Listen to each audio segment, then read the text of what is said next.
자, 오늘은 어떤 말씀 해주시겠습니까? 월드컵 기간이지 않습니까? 저도 이제 뭐 9시부터 저녁 9시죠. 예. 혹은 12시 중요한 게임들이 있으면 보고 그러는데 거기서 이제 아나운서나 혹은 해설자들이 잘 하는 말들이 있습니다. 파이팅, 파이팅, 백넘버, 터닝슛, 노볼, 볼게터, 오버헤드킥, 패딩, 축구 용어네. 드리볼, 포드, 풀백, 올인. 이것에 공통점이 있습니다. 축구 용어고. 그리고 사실은 이상한 영어이기도 합니다. 아, 그럼 속칭 콩글리시다? 흔히 콩글리시라고 말하는 이상한 영어. 그러니까 본토에는 이런 단어 없다? 예, 단어로 이렇게 쓰고 있지 않은 거죠. 우리가 흔히 쓰고 있는데, 그런데 뭐 그런 얘기를 한번 해보려고. 잘못된 외국어 사용. 혹은 브로큰 잉글리시? 이렇게 말하지 않습니까? 콩글리시라고 하시죠? 콩글리시. 콩글리시도 콩글리시인가요? 네, 그렇죠. 콩글리시도. 아니요, 그렇지는 않습니다. 아닌가요? 일본 영어는 제플리시라고 합니다. 네, 그렇게. 그런 표현이 있어요? 예, 있습니다. 그 말 자체는 이상한 말은 아니다. 그러면 제가 정색을 하고 그냥 이게 본토에 이런 거 없다 하더라도 한국화된 외국어 정도로 그냥 이해하면 안 되나요? 그렇게 이게 참 어려운 질문입니다. 네. 왜냐하면 그 언어를 사용하는 언중이라고 흔히 그러는데. 그렇죠. 언중. 야, 국어 시간에 오랜만에 들으시죠? 오랜만에 말을 사용하는 사람들이 이미 많이 사용하고 있을 때 그 언어를 우리가 언어의 사회성 그렇게 말하는데. 사회성과 역사성. 수능을 보시는. 그거는 좀 했어요. 그런데 그렇게 하는데 그런 사람 그렇게 쓰고 있는 언어이기 때문에 그 언어를 인정해야 된다는 주장이 있고요. 그것만 인정하다 보면 언어가 갖고 있는 어떤 자기 모국어의 특성이 있지 않습니까? 그 언어가 갈피를 이룰 수 있다. 그러면 이렇게 주장하는 두 개의 논의가 하고 있는, 특히 한국어에는 독특한 역사적 경험이 있습니다. 그래요? 한국어를 사용할 수 없었던 경험이 있었죠. 그렇죠. 일제강점기를 통해서. 그것 때문에 이제 한국어에서는 순우리말 내지는 한국어에 대한 어떤 집착 내지는 한국어에 대한 어떤 표현이 순결해야 한다고 하는 그런 의식들이 한국인 거의 모두가 가지고 있는가 하면 동시에 이런 콩글리시를 많이 사용하고 있는 그런 얘기입니다. 그리고 오늘 제가 이 말을 쓴다 안 쓴다 하기보다는 왜 이런 말들이 생겼는가 하는 얘기를 해보려고 하는 것입니다. 어떻게 해야 되는가는 우리 애청자 여러분들이 화두를 던지는 정도로 이제 만족을 하고 그러니까 그럼 일단은 이 본토는 뭐냐 어떻게 쓰느냐 어떻게 이렇게 쓰게 됐는가 좋습니다. 아까 쭉 열거해 주시잖아요. 그러면 일단 바로 잡는다면 백넘버가 원래는 어떻게 되는 겁니까? 유니폼 넘버입니다. 백넘버는 말은 아예 없습니다. 유니폼의 백넘버 이런 뭐예요? 그럼 유니폼스 이렇게 해야겠죠.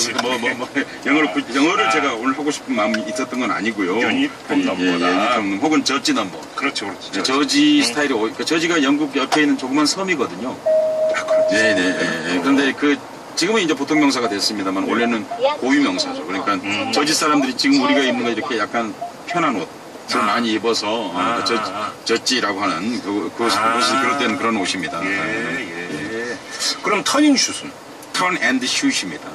영어에서 이제 우리가 말할 때 was 다 낱말이 있고 그리고 이제 플레이스 하긴 터닝이 ing면 터닝하는 동안에는 슛을 못하죠. 그렇죠. 턴 앤드 턴 한 다음에 해야 되는 거죠. 이건 이해가 됐어요. 저도 영어가 좀 그러니까 이게 무슨 얘기냐면 그럼 이 영어 틀렸다 꼭 이따 말씀드리겠습니다. 노골은 이게 참 재밌는데 영어로는 노 포인트거든요. 노 포인트인데 이게 노골이 꼴이 아니란 말처럼 한국인한테는 들리거든요. 그렇죠. 그런데 그거 말하고는 좀 다른 말이 되면 영어가 되면은요. 그러니까 그런 거죠.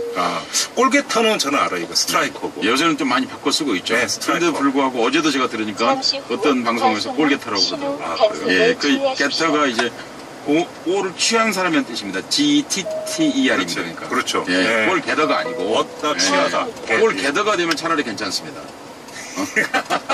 골을 모으는 사람이 되는 겁니다.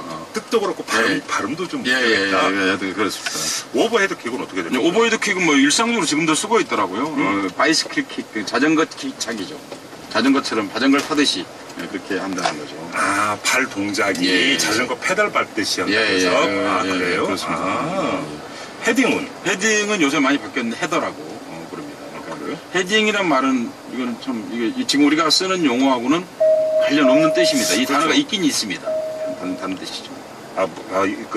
이 말이 없을 수는 없죠. 단어는 있는데 이제 신문에서 헤드라인 편집할 때 뭐 그럴 때 쓰는 말들이거든요. 아, 그게 헤딩이에요? 예. 아, 드리블도 그래요? 드리볼이라고 우리가 발음하지 않습니까? 네. 드리블입니다. 드리블. 예. 근데 되게 이제 아나운서들이 듣고 있으면 누구 선수 드리블하고 있습니다. 드리블로 안 하고 드리볼로 발음을 하는 습성이 있죠. 포워드는 이제 포워드. 그렇죠. 풀백은 스위퍼라고 그러고. 그렇죠. 가장 이제 많이 쓰는 말이 골인이죠. 골인. 예, 골인은 어디에다 넣는다는 뜻이죠? 그냥 골이거든요. 아, 그렇네. 예. 그러니까 이제 그리고 이제 뭐 같이 비슷하게 요새 야구 처리기도 해서 얘기하면 포볼. 아, 요거는 요즘 많이 그래도 많이 베이스 오브 볼스로. 예, 베이스 오브 볼스인데 많이 우리말로는 이제 바로 볼렛이라고 그러죠. 볼렛. 예, 볼렛이라고 표현하고 있고. 예. 그리고 이제 야구에서 또 몸에 맞는 볼, 데드볼이라고. 사구. 예, 사구라고 해서. 데드볼이라고 그러지. 데드볼이라고 그러죠. 죽은 공. 그렇죠. 그리고 이게 사실은 번역을 하고 나면 말이 안 되는, 영어로는 히트 바이 피치드거든요. 네. 근데 제가 영어 교육을 하려고 하는 뜻은 추호도 없습니다. 그러니까요. 왜 우리는 이런 영어를 사용하게 되는가 사실 얘기해보고 싶은 건데 그 중에서 정말 뺄 수 없는 말은 파이팅입니다. 파이팅. 예. 아, 저 이거 얼핏 그 귀동량으로 들은 것 같아요. 이 네. 파이팅이 이렇게 남발될 수 있는 단어가 아니라면서요. 그러니까 이게 깡패들이 쓰는 말입니다. 아, 진짜요? 말하자면 맞짱 뜰래? 이 말이거든요. 아, 파이팅이 예. 그렇죠. 격투기나 예, 이런 예, 데나 예, 쓰는 단어라고 예. 봤어요. 그런데 우리 맞습니다. 그런데 예. 그러니까 이제 조폭이 쓰는 말이죠. 그런데 아. 우리는 아빠 힘내세요 파이팅이잖아요. 그렇죠. 그 우리 딸 공부 잘해 파이팅. 열심히 잘하자, 힘내라 이럴 때 다 파이팅이라고. 예. 굳이 말하면 영어로 얘기하면 그것이 keep it up이거든요. 지금 이 상태를 지켜서 뭔가 더 올려라는 거잖아요. keep it up. 예. 발음이 잘 안 돼요. 그러니까 영어로 하면 keep it up 이렇게 네. 하는 거죠. 네. 그런데 이거 이제 아까 프레이즈라는 게 사실상 한 단어처럼 발음하지 않습니까? 영어에서. 그러니까 구문? 우리말로 하면 그런 거죠. 예. 그런데 원래 이 말이 여러 가지 설이 있습니다. 왜냐면 이게 우리만 쓰고 있는 말이에요. 아, 파이팅이? 예. 한국화된 영어. 제가 같은 아까 거죠. 귀동냥했다는 게 제가 TV에서 그걸 봤어요. 네. 외국인이 네. 한국인들을 왜 이렇게 많이 싸워요? 그러니까요. 그러니까 약간 이제 예능 프로였는데 예. 이제 그렇게 어떤 비유적으로. 예. 그러니까 그러면서 그 설명을 제가 네네. 근데 이게 이제 자료를 찾아보면 원래 이게 파이팅 스피릿이라고 신문들이 썼습니다. 일제강점기 때. 파이팅 스피릿. 예. 그러니까 그걸 우리말로 바꾸면 투지. 투지. 라는 거 있죠. 뭐 싸울 뜻, 의지. 그렇죠. 이런 걸 말하고 일본에서는 파이팅을 하지 않고 와이또라고 합니다.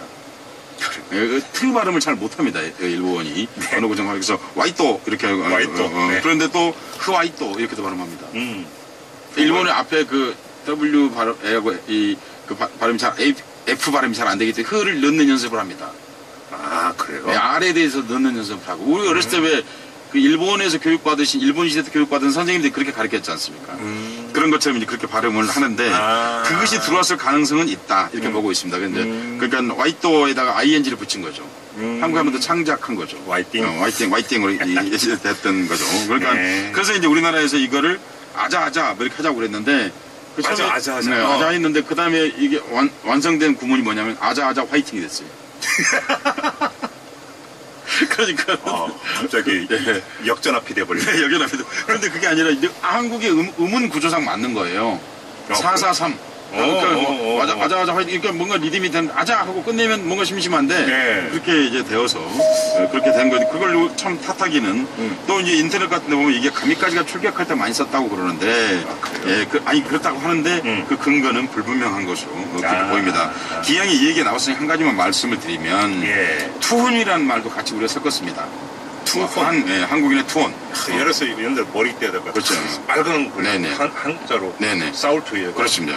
붉은의 투혼 이런 말 쓰는데 사실 우리나라에서는 안 쓰는 말입니다. 전통사에서. 일본 때 생긴 말입니다. 예, 일제강점기 때 혼이라는 말을 한국인은 그렇게 많이 쓰지 않았습니다. 저 전직 대통령 많이 쓰는. 그러니까 그분이 이제 특수한 분이시고, 그러니까 그 야마토 혼. 그럴 때 이제 많이 쓰는 말. 우리 조선에는 투혼이란 단어. 예, 아예 뭡니까 조선 왕조 실록을 검색을 지금 해보시면 금방 압니다. 그러니까 안 나와요? 안 나옵니다. 이게 일본에서 나온 단어. 그런데 이제 항일 다른 데 쓰셔도 저는 뭐라고 그럴 줄은 아는데 한 가지만 안 쓰였으면 좋겠다는 겁니다. 항일 운동가를 얘기할 때 투혼이 넘쳤다고 하십니다.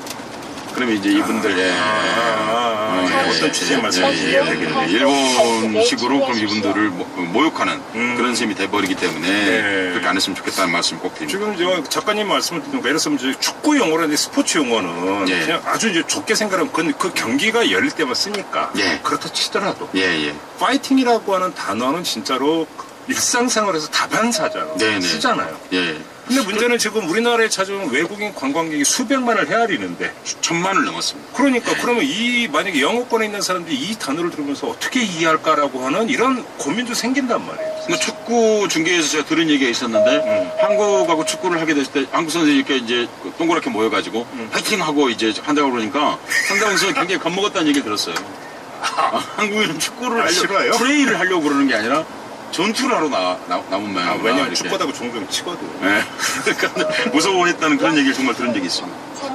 된다. 그러니까 상황이 딱 그래서. 그래서 이게 뭔가 한번 우리가 이 집중적인 논의를 한번 해보는 게 좋지 않을까. 그러니까요. 너무 사실상 5천만이 쓰고 있는데 이런 말들을 어떻게 다시 사용해 볼 수 있을까? 아니면 쓰자 결정을 보든지, 아니면 쓰지 말자고 하든지, 아니면 정말 아자아자 파이팅 안 되게끔 좋은 그런 응원 구호 같은 거 하나를 창조적으로 잘 만들든지 뭐 그렇게 해야 될 것 같습니다.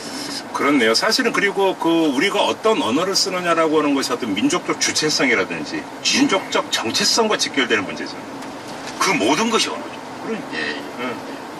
특히나 투혼 이런 게 이제 일본식 한자라고 하니까 갑자기 또 생각이 달라지고. 네. 그렇죠. 적어도 독립운동가들한테는 그 말을 쓰면 적절하지 않겠다. 뭐 우리가 성산이 그 대첩을 얘기하면서 뭐 불굴의 투혼으로 싸웠다 이렇게 하면 정말 독립운동가들에 대한 모욕을 해드리는 것이 되는 거죠. 아무튼 이걸 써야 되느냐 말아야 되느냐 우리 애청자들한테 한번 화두로 던지겠다라고 말씀을 드렸는데 우리 작가님은 근데 개인 생각은 어떠세요? 저는 안 썼으면 좋겠다고 안 썼으면? 저는 모국어에 봉사하고자 하는 사람. 작가시죠? 네. 그렇죠. 예. 그렇군요. 자, 또 우리는 식민지를 겪었던 아픈 경험을 갖고 있지 않습니까? 그러다 보면 더더욱 그런 생각이 들 수가 있습니다. 그러니까 이게 영국에서 이게 외국어가 그전에는 영국이 세계를 지배하기 전에는 외국어 교육을 거의 하지 않아도 됐습니다. 특별한 사람들만 하면 됐죠. 그러니까 무슨 얘기냐면 노골대들, 그러니까 통역관을 얘기하는 겁니다. 통역관이 옛날 말이 이제 노골대라고 그랬는데 그러니까 그런 사람들만 일반인이 필요가 없었거든요. 영국이 세계를 지배할 때가 바로 기선의 시대입니다. 여행이 많아졌고 영국이 세계를 이제 흔히 말해서 해가 지지 않는 나라다 이렇게 말했는데 제국이다 이랬는데 그 말은 영어를 써야 되는 사람들이 많아졌다. 그렇죠. 그렇게 된 거거든요. 그때 이 양반들이 영국 식민지에 이른바 박스 브리타니카가 이제 영국 식민지에 20칸 9가지가 있다고 합니다. 언어, 그 다음에 토지 소유 형태, 그 다음에 금융, 그 다음에 영국의 간수법, 그 다음에 종교, 그리고 단체 운동 경기. 그래서 단체 운동 경기 보면 대부분 영국에서 만들었습니다. 그래서 축구가 세계화된 거고. 그렇습니다. 배구 뭐 다 할 것 없이. 그다음에 이제 경찰 국가, 그리고 의회제도, 자유사상 뭐 이런 건데 오늘 우리가 얘기하려고 하는 언어지 않습니까? 그렇죠. 그런데 이 언어에 대해서 영국의 어떤 귀족이 사학자이기도 한 귀족인데 맥컬레이라는 사람이 이런 말을 했습니다. 피와 피부색에서는 인도인이지만 취향과 의견, 도덕과 지성에서는 영국인인 일련의 사람들을 우리는 영어를 통해서 길러내야 한다. 혼을 빼야 된다. 그렇죠. 한마디로 그렇죠. 영혼을 빼낸다는 거죠. 그러니까 제국주의 언어라는 건 식민지 백성을 제2의 국민으로 만드는 제1국민이 아니고 대등한 국민이 아니고 그게 동화 정책이죠. 그렇습니다. 그렇게 하기 위해서 이게 꼭 필요하다라고 그 사람들이 이미 알고 있었다는 겁니다. 이 말을 한 게 1834년이에요. 그러니까 난데없이 이런 건 아니라는 겁니다. 근데 지금은 그런 시대는 아니잖아요. 사실. 그렇죠. 그렇긴 하지만 아무튼 그렇습니다. 2차 대전이 끝나고 이른바 식민지 체제가 해체되었습니다. 그런데 영국의 식민지, 독일의 식민지, 프랑스의 식민지, 일본의 식민지를 전체적으로 하나로 통과하는 권력이 생겼는데 그게 미국입니다. 그렇죠. 그러니까 이제 영어에 대한 사용해야 되는 영역은 더 넓어진 거예요. 그렇네요. 식민지는 해체되었습니다. 불구하고. 그렇죠. 과거에는 이제 교육을 통해서 그 영어를 교육을 시켰는데 미국과의 관계는 그렇지가 않습니다. 미국은 훨씬 더 영리하죠. 그리고 이제 학원을 얘기한 거죠. 그러니까. 학원을 자발적으로 이제 그 교육을 받도록 한 거죠. 그리고 이제 그 학원에 가면 지금도 우리나라 그렇습니다만 뭐 톰 혹은 낸시 이런 식의 이름을 부여합니다. 네, 맞아요. 맞아요. 영어식으로 하기 위해서 이게 자발적 창시 개명에 해당하는 건데 말하자면요. 그리고 그렇게 했죠. 그러니까 그런 과정에서 이제 일본 영어 같은 경우를 이제 뭐 아까 말씀드렸습니다만은 제플리시, 일본 말로는 YCA고 이렇게 말합니다. 그리고 한국에서는 콩글리시 같은 것들이 이제 등장하게 된 것이죠. 그런데 과거에 이런 말을 어떻게 부른 거예요? 과거에는 우리나라에서는 옛날에 미군이 처음 들어왔을 적에는 영어 좀 하는 사람들에게 너 PX의 영어 하냐 이렇게. PX? 군대 PX? 미군 부대에 있는 PX에서 영어를 배웠다. 그러니까 결코 너는 주인은 아니다. 라고 하는 뭔가 좀 비아냥거린다고 할까요? 얕잡아 본다고 할까요? 예. 그런 말들이 있었고 다른 말로는 양공주 영화한다고 그랬죠. 자기 비하를 통해서 그 언어를 인정하지 않으려고 하는 그런 태도들이 있었습니다. 근데 우리나라 영어 중에 아주 재미있는 그 코미디언, 이 영어에 대한 비유한 그 희극 배우 서영춘이라는 분이 있습니다. 서영춘 씨, 유명하신 분이요. 이분이 60년대에 만든 일종의 요즘 말로 하면 랩 같은 겁니다. 랩 같은 것에 이런 말이 있어요. 이거다 저거다 말씀 마시고 go to the mountain, catch the tiger. 산에 가야 봄을 잡고 물에 가야 고기를 잡고. 이거 사이다송 얘기하세요. 그렇습니다. 사이다송. 저희가 음원 준비했어요. 아 그렇습니까? 들어보실까요? 이거 보세요. 자이코프스키 마운틴 캐치 더 타이거가 있습니다. Go to the mountain. 영어. 그러니까 이 영어에 대해서 양반이 상당히 참 신랄하고 통렬하게 영어 쓰는 사람들에 대한 콩글리시적 표현. Go to the mountain이라는 말이 있을 수 없고 캐치 더 타이거를 그러니까 이렇게 함으로써 그 영어를 이제 막 쓰기 시작하는 그 시대에 대해서 영어 남용에 대한 풍자. 풍자 그런 거. 그리고 이제 일본어를 대체해서 들어온 영어의 지배 언어로서 영어에 대한 민중적 반응 같은 거라고 하는 것들을 이제 보여줬고요. 그럴 이제 무렵에 그 이별의 부산 정거장이라는 노래가 있습니다. 있죠. 유명한 노래지 않습니까? 박시춘이 작곡했고 남인수가 불렀는데 이 노래를 가지고 영어로 만든 버전이 있습니다. 그래요? 콩글리시 버전으로. 아 그래요? 이게 이제 보슬비가 소리도 없이 이별 슬픈 부산 정거장이에요. 근데 이 노래 이렇게 한 거예요. 어떤 사람들이 보슬 레인더 노노 사운드 세퍼레이션 부산 스테이션. 저희가 같은 버전의 다른 노래 알아요. 뭐가 있습니까? 이슬비 내리는 이른 아침에 이 노래 아시죠? 이걸 딱 저희 어릴 때 이슬레 폴링하는 얼리 모닝이에요. 바로 그거 얘기한 거예요. 엄브렐러 3가 워킹합니다. 그러니까 그 이제 같은 말이에요. 그러니까 그 당시에 한국의 콩글리시로 노래를 만든 거죠. 그러니까 그다음 말이 더 재밌어요. 잘 가세요, 잘 있어요. 눈물의 기적이 온다 이렇게 돼 있습니다. 아이도 굿바이, 유도 굿바이, 눈물의 트레인 크라임. 이거 어디선가 들어봤다. 맞아. 맞아. 한마는 피난 라이프, 소름도 매니. 그래도 돈 포개트 판자하우스. 맞아. 저 이거 들어봤어요. 경상도 컨트리 스피치. 아가씨가 매니 크라잉. 그러니까 이게 이제 그 당시 영어가 지배 언어가 된 것에 대한 콩글리시적 어떤 풍자와 반응을 잘 보여주고 있는. 그렇죠. 근데 이게 한국인들은 이 노래 이렇게 말하면 정말 많이 웃잖아요. 그렇죠. 이 방송 들으시면서 많은 분들이 웃고 계실 거예요. 그런데 이게 외국인들은 전혀 알아볼 수 없는 말이거든요. 그렇죠. 무슨 한국인들은 근데 이 말을 이해하는데 아무 어려움이 없어요. 그렇지. 이게 무슨 문제냐면요. 이게 한국의 콩글리시가 그냥 나온 게 아니라는 겁니다. 한국의 언어 구조가 이런 영어를 가능케 한다는 겁니다. 그러니까 우리가 애초부터 태어날 때부터 미국식 언어를 사고하거나 영국식 사고를 하는 게 아니지 않습니까? 그렇죠. 그러니까 이런 언어 구조, 그러니까 한국에는 미국에 설령 살았던 사람도 이 언어를 들으면서 정말 유치하지만 이게 한국식 영어라는 걸 금방 이해한다는 거예요. 그 언어 구조의 특성과 밀접한 연관이 있다는 말씀을 제가 드리는 겁니다. 근데 이제 영어 얘기하면 우리말 얘기도 좀 해도 우리말 자체가 여러 번 위기가 있었지 않습니까? 그렇죠. 사실은 세종대왕께서는 다른 모든 거를 다 접고라도 한글, 훈민정음을 만드신 걸로 정말 위대하신 분이거든요. 그렇죠. 근데 그거를 만들자면 언문이라고 했으니까. 언어가 곧 사상의 그릇이라는 걸 깨달았던 최초의 한국인입니다. 그렇죠. 아마 세계적으로 최초의 언어 철학자 아닐까. 진짜예요. 대단한 사람이에요. 대단한 사람. 그러니까 1446년 잊어버리시면 안 됩니다. 1446년에 만들었는데 그렇게 비록 만들었지만 아시다시피 중세에는 우리가 이 언어를 사랑하지 않았습니다. 지배계급들, 선비들, 사대부들, 지식분자들 이런 사람들 한문을 표현수단으로 삼았고 이제 국가 공식 문서는 다 한문으로 되어 있는 걸로 남아있죠. 한글은 아냐자나 쓰는 거 이런 식으로 천대했죠. 근데 세종은 어떤 사람이냐? 루터가 라틴어로 되어 있던 경전을 독일어로 번역해서 역사에 남는 거거든요. 세종 그런 사람이었죠. 루터보다 몇백 년 앞서서 그런 일을 한 사람이죠. 그렇죠. 그 한 명의 통치자가 뛰어나면 그 족속의 미래가 어떻게 되는 걸 정말 세종이 보여준 거예요. 그러니까 대통령 하나 잘 뽑는 게 진짜 중요한 일이다. 우리 지난번에 언니 뽑아보고 알았잖아요. 어떻게 그러니까 그 대통령 잘 뽑으니까 지금 통일도 될지도 모른다. 적어도 냉전은 끝낼 수 있다. 이거 엄청난 일이지 않습니까? 그럼요. 그러니까 바로 그런 것였다는 것을 말씀을 드리는 거고 두 번째 정말 심각한 위기는 아까도 말씀드렸는데 일제강점기였죠. 그렇죠. 뭐 더 설명할 필요가 없어요. 그런데 참 재미있는 거는 그 시대의 모국어에 대한 심미적 추구는 최고 높은 경지에 도달했습니다. 욕망이 금기가 욕망을. 예. 그게 30년대 한국 문학이 이루어낸 모국어에 대한 고도의 수준에 도달한 일이죠. 그렇죠. 우리가 국문학사 시간에 배우는 대부분의 문학 작품이 이때 탄생합니다. 그렇죠. 저희가 학교 다닐 때 국어 시간에 배웠던 아주 아름다운 시어의 어떤 그 시들도 대부분 일제의 강점. 그렇습니다. 많이 나오죠. 바로 이 시대 때 도리어 언어를 못 쓰게 하니까 도리어 조선말, 모국어에 대한 높은 숭상에 도달하게 되었던 거죠. 홍명희의 그 벽총명의 인격정도 우리말에 거의 보고로 꼽히는 작품 아닙니까? 그렇죠. 정말 거대한 저수지, 모국어의 저수지죠. 우리말 알려면 인격정 꼭 읽어라 이런 얘기를 하더라고요. 뭐 죽은 말, 잃어버린 말, 사라지고 있는 말, 쓰지 않는 말, 어찌 보면 일제시대의 남루한 모국어를 밤하늘의 별과 같은 위치에 올려놨습니다. 우리는 벽초가 만들어낸 수많은 임꺽정의 언어들로 밤하늘의 별이 반짝거리는 거죠. 그렇게 말할 수 있습니다. 멋있는 표현입니다. 그래 이제 벽초는 아주 일찍부터 일본에 유학했던 사람입니다.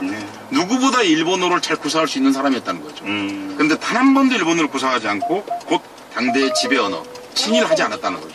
언어 친일을 하지 않고 그리고는 그 한글을 조선말을 쓰는 것 자체가 저항자의 위치에 있는 거거든요. 그런 언어 활동을 전개했다는 점에서 벽초 선생의 그 뜻을 다시 한번 새겨보는 그런 않을 수 없습니다. 지금 뭐 그 말씀을 하시니까 이제 오늘 그 이른바 콩글리시를 꺼내면서 그 작가님이 하시고자 했던 이야기가 어떤 면인지 대충 이제 감은 오는 것 같습니다.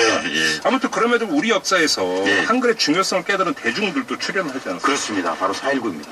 그 사이고요? 그 전에는 우리는 한글을 그렇게 중요하지 않았습니다. 4.19 세대가 무슨 얘기냐면요. 4.19가 단지 혁명만이 아니라 이 사람들이 최초로 일제 교육을 받지 않은 최초의 세대입니다. 그거하고 4.19는 밀접한 연관을 갖고 있습니다. 그러니까 일본에게 교육받지 않은 사람들인 거예요. 그렇죠. 교과서에서 민주주의를 배운 사람들입니다. 그러니까 국민학교 때, 그 당시 국민학교였지 않습니까? 이 사람들이 일으킨 게 4.19 혁명입니다. 학생혁명이지 않습니까? 그러니까 그 사람들이 바로 혁명의 주역이었고 이 사람들이 내세웠던 문화적 가치가 뭐냐면 모국어에 대한 숭상입니다. 바로 창작과 비평, 문학과 지성이 바로 4.19 세대들이 만들어낸 거죠. 그렇죠. 그리고 그 언어들을 가지고 그 당시 우리말에 대한 높은 경지를 추구하고자 했던 사람들이 대거 출연했고 그러니까 무슨 얘기냐면 혁명은 한 가지만 바꾸는 것이 아니라 그렇죠. 우리의 일상을 일상과 언어까지 다 바꾼다 하는 말씀을 드릴 수 있습니다. 벌써 시간이 다 됐는데. 벌써요? 시간 다 됐어요. 근데 지금 콩글리시 얘기했으니까 다음번에는 우리 지금 그 일본말 잔재 있잖아요. 이것도 좀 한번 좀 해주세요. 같이 해보겠습니다. 이 말씀은 제가 한마디 꼭 드리고 그만두고 싶습니다. 제가 콩글리시 예문을 하나 만들어봤습니다. 예문. 어떤 거예요? 러브 투스를 앓던 여름. 러브투스를 앓던 여름 기말고사 때 스톤헤드로 공부를 해봤자 벌벌 일이 없다고 생각해서 컨닝을 하려다가 이번만 시험을 잘 본들 무엇을 하겠냐는 생각이 들어 올 A를 맞을 것도 아닌데 스펙이나 올리기를 하고 노트북을 열고 알바 자리를 검색하여 프린트한 다음에 친구를 만나 아이 쇼핑을 했다. 여기 들어있는 외래어는 모두 콩글리시입니다. 그리고 며칠 그 말씀하니까 TV나 이런 데서 이른바 전문가라고 하면서 나오시면서 쓰는 단어의 거의 절반이 영어인 경우. 여기 몇 개인 걸 맞히신 분에게 두 분에게 작은 선물을 제가 준비해서 드리도록. 돌발? 그렇게 하도록 하겠습니다. 더 하시고 싶은 말씀이 많으실 텐데, 요건 우리가 이제 일본어 잔재 이야기까지 하고 나서 좀 마무리를 하는 걸로 하고요. 아쉽지만 오늘 박학다서 또 이렇게 마무리해야 되겠네요. 고맙습니다. 고맙습니다. 사회상